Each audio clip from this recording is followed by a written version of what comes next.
Ele morreu por causa da língua. Preste atenção nessa história. Era uma tarde tranquila quando um homem, morador de um sítio isolado, caminhava pela porteira de sua propriedade.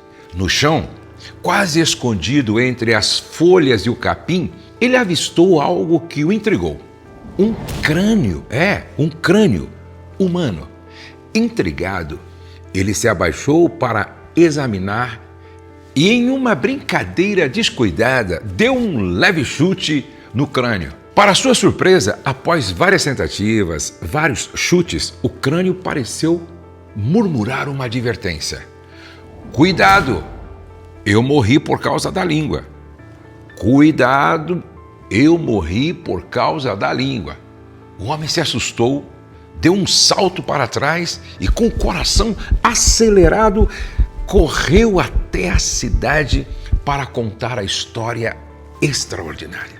Chegando ao vilarejo, ele reuniu as pessoas, contando detalhadamente sobre o estranho crânio falante que o havia alertado sobre o perigo da língua. No entanto, seus ouvintes, céticos e intrigados, riram e duvidaram da história. Se é verdade o que você diz, nos leve até lá. Se é verdade o que você diz, nos leve até lá. Vamos todos ver esse crânio falante, desafiou um dos curiosos da multidão. Tomado pelo desejo de provar sua história, o homem os conduziu até a porteira onde havia encontrado o crânio. A curiosidade era tão grande que uma multidão o seguiu, todos ansiosos para testemunhar o fenômeno. Chegando ao local, ele posicionou o crânio e começou a chutá-lo suavemente, esperando que o crânio falasse como antes.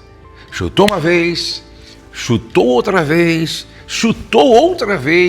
mas o crânio permaneceu silencioso, não falou.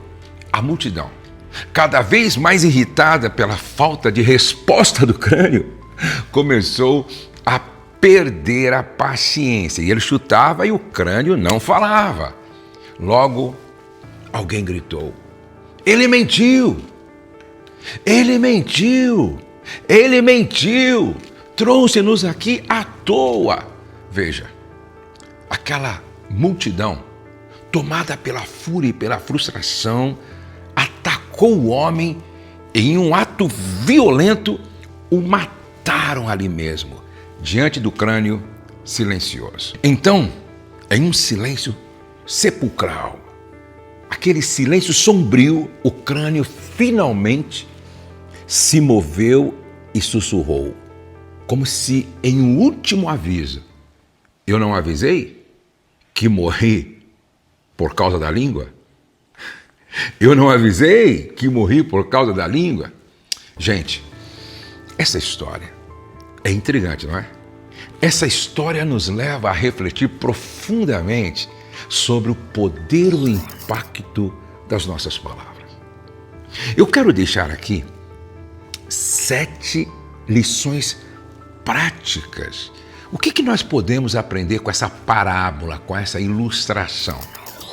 Graça e paz, minha filha querida, graça e paz, meu filho querido, graça e paz, família dos implantadores da cultura do Reino de Deus. Este é o segundo dia de oração, de leitura da palavra, de jejum. Nós estamos orando todos os dias por uma pessoa. Hoje escolha mais uma pessoa que você quer estar orando comigo por ela. Coloca o nome dela aqui. E hoje eu vou orar por mais uma necessidade. Você tem uma causa que precisa ser solucionada no seu casamento, na sua família, financeira. Você tem uma causa na justiça.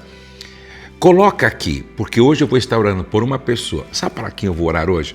Para o pastor Rogério Taveira.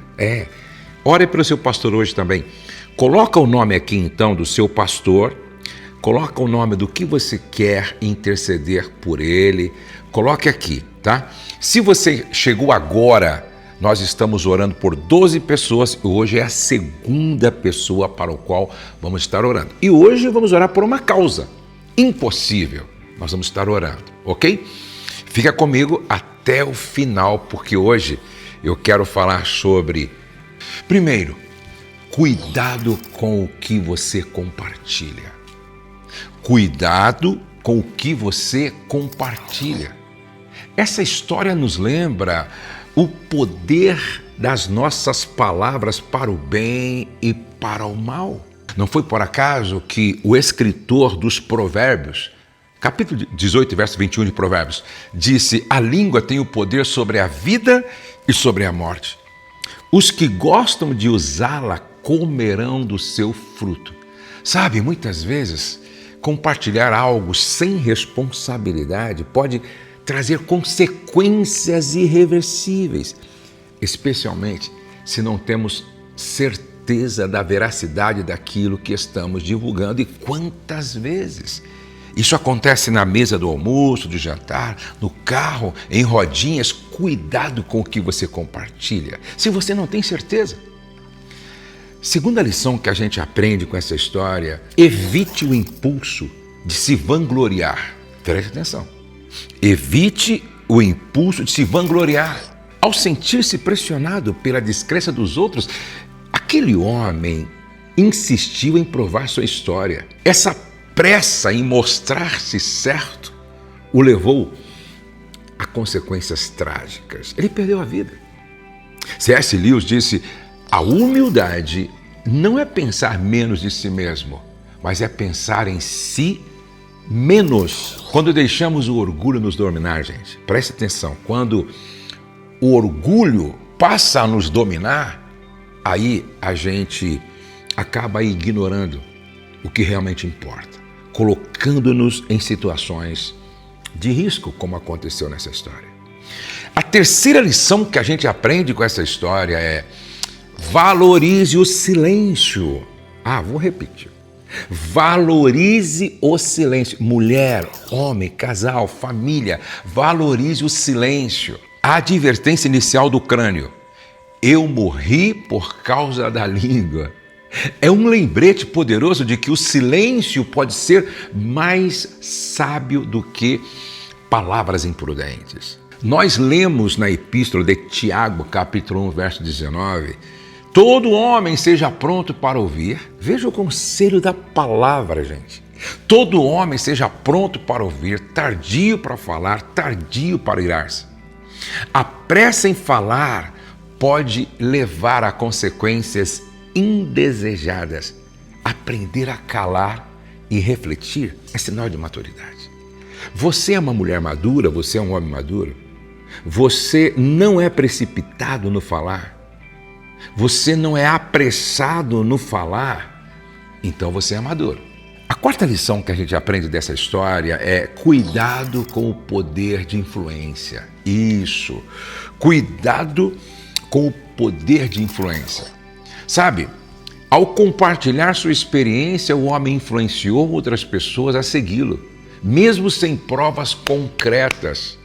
Como disse Dale Carnegie, a pessoa que consegue influenciar outros possui uma das maiores forças na sociedade. No entanto, o poder de influência exige responsabilidade.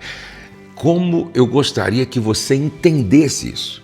O poder de influência exige responsabilidade. Guiar os outros sem cautela pode gerar situações perigosas, e eu vejo isso sempre, sempre, sempre. A quinta lição que a gente pode aprender com essa história: a ira pode gerar violência. A ira pode gerar violência. Veja que a multidão reagiu com violência ao sentir-se enganada, revelando como a ira pode levar a ações impensadas. Não é por acaso que Paulo escreveu em Efésios capítulo 4, verso 26: irai-vos e não pequeis, não se põe o sol sobre a vossa ira. Gente, a raiva momentânea pode levar a atos que lamentaremos, mostrando a importância de controlar nossas emoções. Cuidado com o seu sentimento de raiva momentâneo. Pense, reflita, pondere. Por quê? Porque às vezes, nesse momento de raiva, você faz coisas que depois não tem mais como voltar atrás, os prejuízos não tem como você recuperar. Muito cuidado. Antes de eu falar dessa sexta verdade, você já se inscreveu no meu canal?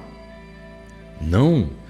Você acha que esse canal tem abençoado a sua vida e abençoado a vida de muita gente? Então se inscreva. Sabe, um canal de entretenimento cresce automaticamente, mas um canal educativo como é o nosso demora mais para crescer. Por isso é importante que você se inscreva aqui. Clica aqui nesse botão inscrever-se, ativa o sininho, aí vai aparecer a palavra todos, já clica nela também. Pronto. Aí você já faz parte da nossa família de implantadores da cultura do Reino de Deus e está dizendo para o YouTube que o nosso canal é relevante. E aí o YouTube vai mandar a nossa mensagem para muita gente. Faz isso. Muito obrigado pela sua participação e integração aqui. Sexta lição que aprendemos. A verdade sempre encontra uma forma de se revelar. Não se deixe enganar. A verdade sempre encontra uma forma de se revelar. Embora o crânio tenha permanecido em silêncio durante a visita da multidão, a verdade se manifestou ao final de maneira trágica. Eu não falei que eu morri por causa da língua? Olha o que a Bíblia diz em Provérbios 12, 19. Os lábios verazes permanecem para sempre, mas a língua mentirosa dura apenas um instante. Mais cedo ou mais tarde, é sempre assim, mais cedo ou mais tarde, a verdade sempre vem à tona, ainda que de maneira inesperada. Meu pai sempre dizia, a mentira tem perna curta, a verdade é filha do tempo. Em sétimo e último lugar, as palavras carregam poder, mas também consequências. Veja que aquele crânio disse no final de tudo, eu não disse que morri por causa da língua. Gente, é um lembrete de que palavras sem cuidado podem trazer consequências irreparáveis. Como afirmou o autor James Allen, os homens atraem aquilo que carregam em suas mentes. Os homens atraem aquilo que carregam em suas mentes.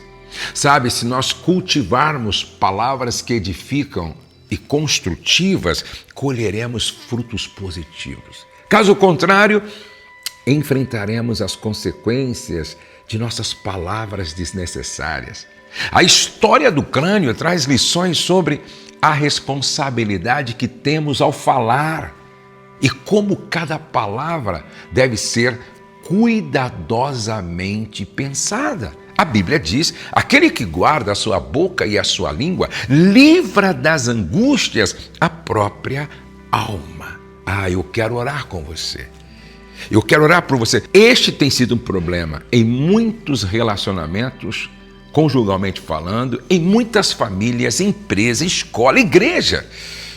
Um problema chamado uso indisciplinado da língua, precipitação no falar. Mas antes de orar, eu quero muito convidar você para participar do SOS Casamento Curado, se você ainda não passou por aqui. Se você precisa, entre em contato conosco, se inscreva hoje para a nossa imersão. Eu quero orar. Eu disse que eu vou orar hoje pelo pastor Rogério. Escolhe uma pessoa para você orar hoje. Hoje é o segundo dia. Eu vou orar pelo pastor Rogério e vou orar por uma causa que você tenha. Então coloque aqui o nome da pessoa que você vai estar orando comigo agora e você coloca também uma causa que você tem que precisa ser solucionada. Vamos orar. Pai querido e eterno, Deus de toda a graça, Deus de Abraão, Deus de Isaac, Deus de Jacó. Pai, a tua palavra hoje falou conosco sobre a língua. E quantas vezes a gente põe tudo a perder e se perde por causa da língua. Nessa história houve morte por causa da língua. E a língua usada de forma errada mata um relacionamento, mata a comunhão, mata a unidade, mata, Senhor. Por isso, dá-nos sabedoria, discernimento e graça para usar a língua de forma que abençoa, que transforma e que edifica. Pai, agora eu quero colocar diante de Ti o pastor Rogério Taveira, pastor da nossa igreja Família Debaixo da Graça, esse homem que o Senhor levantou com autoridade. Continua com as Tuas mãos estendidas sobre a vida dele, continua com as Tuas mãos cercando, continua com as Tuas mãos dirigindo, continua com as Tuas mãos abençoando, continua com as Tuas mãos sustentando o pastor Rogério Taveira. Que ele seja próspero, saudável, guarda sua mente, suas emoções, sua saúde física, abençoa sua esposa, seus filhos, seu ministério, realize os seus sonhos. Ah, Pai, eu abençoo o pastor Rogério. E agora eu quero orar, Senhor, por uma causa que cada um expressou aqui. Gente que tem uma causa de doença, ou gente que tem uma causa conjugal ou familiar, no trabalho, na escola, na igreja. Senhor, onde houver alguém que colocou aqui uma causa que precisa de uma solução, estende as Tuas mãos, faz aquilo que só o Senhor pode fazer e mais ninguém. Age, liberta, restaura, traz de volta, quebra laços e cadeias. Eu oro agora, Pai, por todos os nomes que foram colocados aqui na descrição desse vídeo, por todos os nomes. Que o Senhor se manifeste graciosamente e que todos vivam, experimentem, tomem posse de um grande milagre. Eu peço que seja assim, Pai, no nome de Jesus. Amém e amém. Não perca por nada o terceiro dia. Agora, você pega esse link, esse vídeo, manda para a pessoa que você orou. Manda para a pessoa que você está intercedendo por ela. Faz isso agora. Deus abençoe você. Repete comigo: o céu não está em crise, Deus está no controle, nós cremos em milagres e a nossa família está debaixo da graça de Deus. Até o nosso próximo encontro, o nosso próximo vídeo. Um beijo no seu coração.